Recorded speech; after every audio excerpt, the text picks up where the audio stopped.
آزاد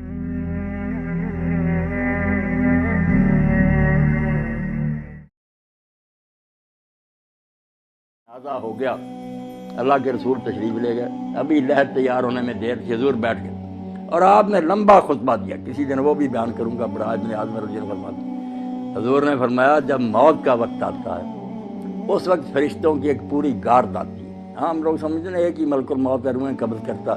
اس سے آگے لوگوں نے پھر ایک ردہ رکھ لیا کہ جب ایک ملک الموت ساری زمین پر اتنے جہان پر گھومتا اور سب کی جانیں نکالتا تو حضور اگر حاضر ناظر ہو جائیں پھر کیا؟ یہ ہمارے دوست کہتے ہیں یہ بات ہی غلط ہے. ایک ملک الموت کب جانے قبض کرتا ہے؟ بے شمار فرشتے ہیں اس کے مدد، وہ انچارج ہے محکمے کا، اس کے تحت تتوفاہم الملائکہ، بے شمار فرشتے. تو اللہ کے رسول نے فرمایا پورا دستہ، ایک انسپیکٹر ہوتا اس کے ماتحت سپاہی ہوتے، وہ آ کر اتنی دور بیٹھ جاتے ہیں جہاں تک مردے کی نظر جاتی ہے، وہ نہیں قریب آتے، باقی سب سپاہی بیٹھ جاتے ہیں. یہ انچارج آتا، اگر وہ نیک ہے اس کے پاس جنت کا خوشبو سے بسا ہوا رومال ہوتا، سنگاتا، اسے اللہ کا سلام کہتا اور کہتا چل اپنے رب کی طرف، تیرا رب تجھ سے خوش ہے، تو اس سے خوش ہے. خوشی خوشی اس کی روح روانہ ہو جاتی. برا جو ہے نا ڈراؤنی شکلیں جیسے ہتھکڑیاں ہوتی ہیں پولیس کے پاس، جو برا مردہ اس کے لیے جو فرشتے ہی آتے ہیں نا اس سے اسے پتہ چل جاتا کہ میرا انجام اب کیسا. مسکراتے چہروں کی بجائے ڈراؤنی شکلیں، بدبودار رومال، غضب آلود نگاہیں، وہ چھپتی پھرتی پھر روح نکالتے مار مار. اور اسی وقت جب وہ رومال میں اس کو لپیٹتا دوسرے سپاہی آگے آ جاتے ہیں، اس سے وہ وصول کر لیتے ہیں، نیک روح سے لے کر جاتے ہیں. اللہ کے رسول صلی اللہ علیہ وسلم جہاں جہاں سے گزرتے ہیں خوشبو پھیلتی جاتی اور ساری مخلوق کہتی ہے مرحبا، مبارک ہے تیرا آنا یار، تو نے ہم سب کو نا معطر کر. اور اگر برا تو بدبودار رومال، بدبو پھیلتی اور سارا جہان لعنت کرتا کہ تو کیسی منحوس روح ہے، ہمارا دماغ ہی خراب کرے. آسمانوں پر جاتے ہیں، پھر وہاں اجازت مانگتے ہیں کہ دروازہ کھولا جائے، کھولتے جاتے ہیں نیک کے لیے، 7 آسمان پر کے اللہ کی عدالت میں لے جاتے ہیں. حکم ہوتا ہے کہ اس کا سارا جو ہے نا اندراج وہ علیین میں کر دو. جو علیین سجین مشہور ہے کہ کوئی 2 جگہ جہاں روئے رہتی، غلط بات ہے. علیین سجین صرف آفس ہے، دفتر ہے، وہاں نیک لوگ جو ہیں ان کا اندراج ہو جاتا ہے کہ یہ شخص فوت ہو گیا، اس کی پوری کتاب جو زندگی تھی وہ بھی جمع کرا دی جاتی کہ یہ اس کا سارا ریکارڈ ہے. دوبارہ حکم ہوتا ہے کہ زمین میں سے میں نے اس کو پیدا کیا، وہیں لے جاؤ، زمین سے ہی دوبارہ اس کو پیدا، وہ روحیں واپس آ جاتی ہیں پھر اسی قبر کی طرف. برے کی روح لے کر جاتے ہیں. جب حضور صلی اللہ علیہ وسلم فرمایا، اللہ کہتا نہ آسمان کے دروازے نہ کھول، میرے دربار میں نہ دفع کرو، اس کو گار دو، اس کو 7ویں زمین کے نیچے پھینک دو، وہاں ہی رہ، وہاں سے نکالیں. لمبی حدیث ہے جو حضرت سے برا ابن عازب. نیک لوگوں کی روحیں خوشی میں ہوتی، کیسی پاک زندگی ان کی. حدیث پاک میں آتا ہے سنن ابن ماجہ کہ جب اس کو فرشتے آ کر حساب کے لیے کہتے ہیں نا کہ جواب دو ان سوالوں کا، تو منظر دکھایا جاتا ہے سورج غروب ہونے کا. جب وہ مردہ ہوش میں آتا ہے اور فرشتوں کے سوالوں کے جواب دینا چاہتا، دیکھتا ہے کہ سورج غروب ہو رہا ہے، عصر کا وقت بھی تنگ ہو گیا، تو وہ کہتا دعو نہیں اسلی، مجھے ذرا مہلت دو میں نماز پڑھوں. وہ کہتے ہیں اللہ یار تو اسے کیا حساب لینا جس کو اس وقت کی نماز یاد.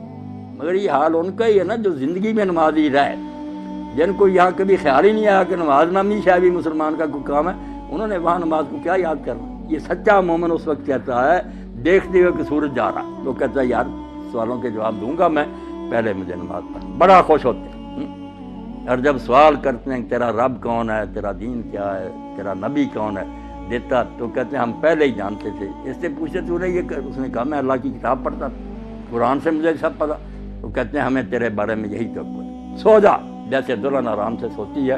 اور روزانہ پھر اس کو جنت کا مقام دکھایا جاتا، ہر روز پردے ہٹا کے صبح شام وہ دیکھتا ہے کہ آخرت میں میرے لیے یہ تیار. خوشیاں جیسے مہمان خانے میں ریسٹ ہاؤس میں بیٹھے نا، وہاں دیکھتا ہے کہ میرے لیے یہ انعام ہے، خوشیاں ہی خوشیاں. اور دوسرے کو صبح شام جہنم دکھائی جاتی، جیسے پھانسی کا ہاتھ دکھایا جاتا کہ یہ ہے تیرے لیے، اب پھانسی گلے میں پڑنے.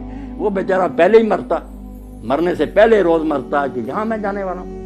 اللہ فرماتا ہے نار یعرضون علیہا غدوا، صبح و شام فرعون اور اس کی جماعت جہنم کے آگے سے گزارے جاتے، وہ دکھائی جاتی. اور یوم القیامت یردون الی اشد، جب قیامت کا دن ہوگا سچ مچ داخل ہو جائیں. یعنی مرنے سے پہلے ہی فرشتوں کے شکلوں اور رویوں سے پتہ چل جاتا کہ میرا حشر اب کیا ہے، اور بعد میں جو قبر میں جاتے ہی شروع ہو جاتا۔ یا ایک سوال جو ہم لوگوں کو پریشان کرتا ہے کہ جب یہاں ہی سوال جواب ہوتے ہیں، لوگوں کو ثواب عذاب ملنا شروع ہوتا ہے، قیامت میں پھر کیا ہوگا؟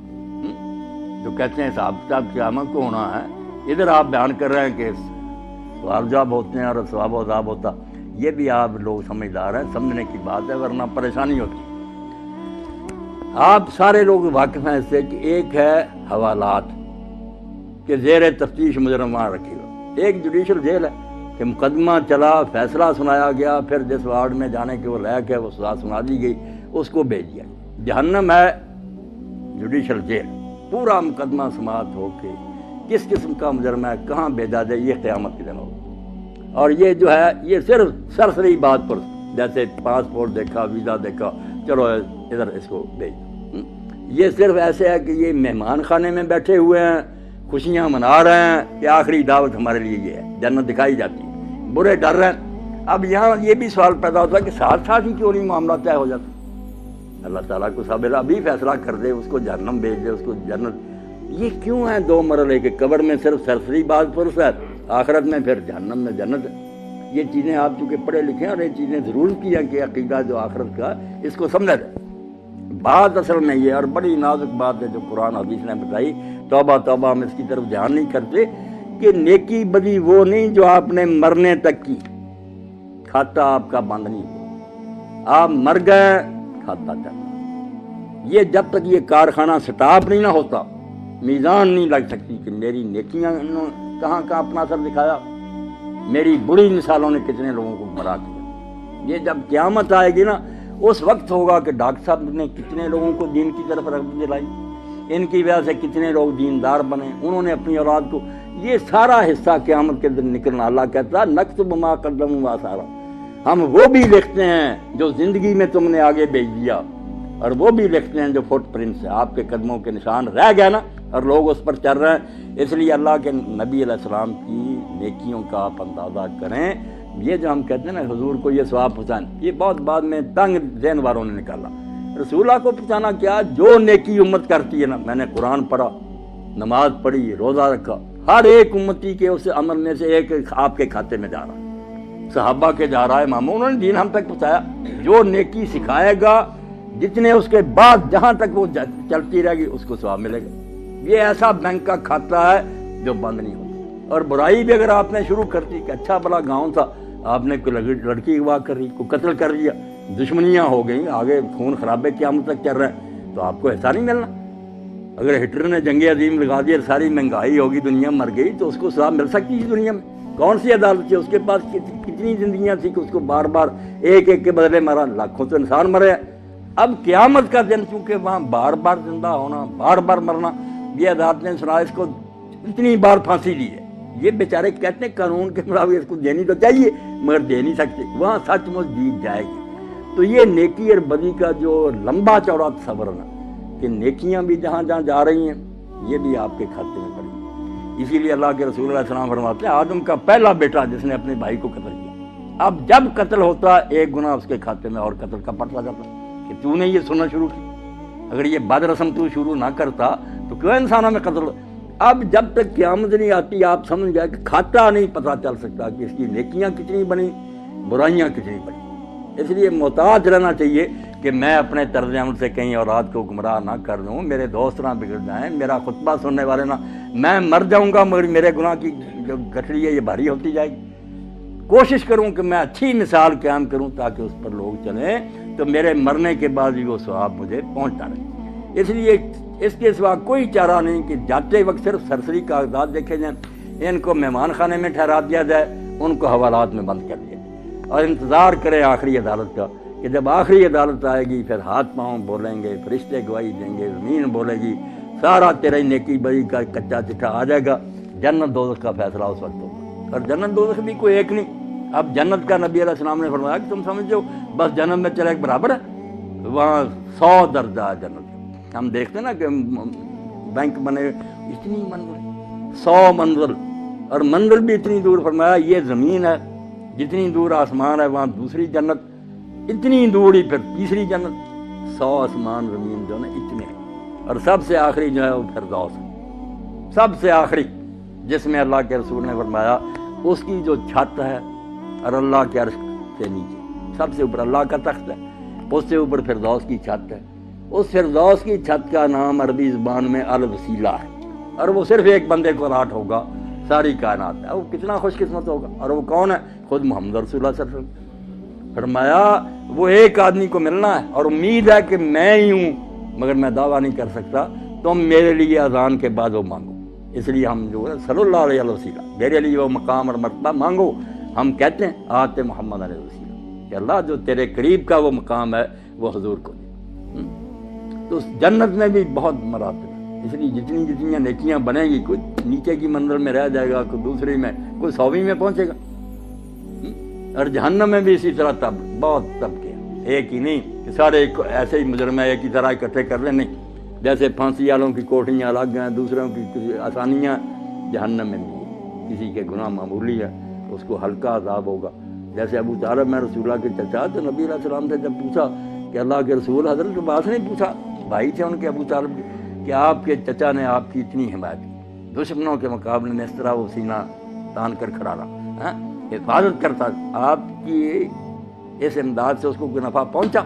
تو حضور نے فرمایا میری امداد اور حفاظت کی برکت ہے کہ جہنم میں سب سے ہلکا عذاب ابو طالب کو ہوگا، ورنہ اگر نہ ہوتا تو درمیان جہنم کے ہوتا۔ اب میرا ساتھ دینے کی برکت یہ ہے کہ پھر جوتیاں آگ کی ہوں گی، توبہ، اس سے بھی دماغ خور رہا ہو، باقی جو پھر بہت بڑی جگہوں میں ہوں گے اللہ پناہ، اللہ کہتا ہے اس وقت تم سر جھکائے پھر یہ منت سماجت کرو گے کہ اللہ دوبارہ بھیج، تو اللہ نہیں سنے گا۔ پھر اب وقت ہے کہ موت آنے سے پہلے پہلے توبہ کر لو، باز آ جاؤ، چھوڑ دو برائیاں، نیک ہو جاؤ، پھر کوئی بات نہیں، تم سے جتنے جی چاہے گناہ ہوئے نا، اللہ فیس بات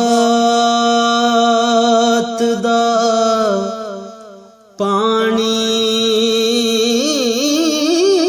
ملے ہر رگے ہر جائی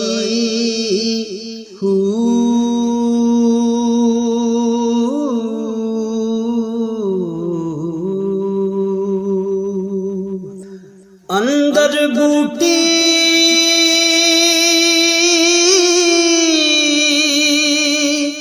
مشک مچایا،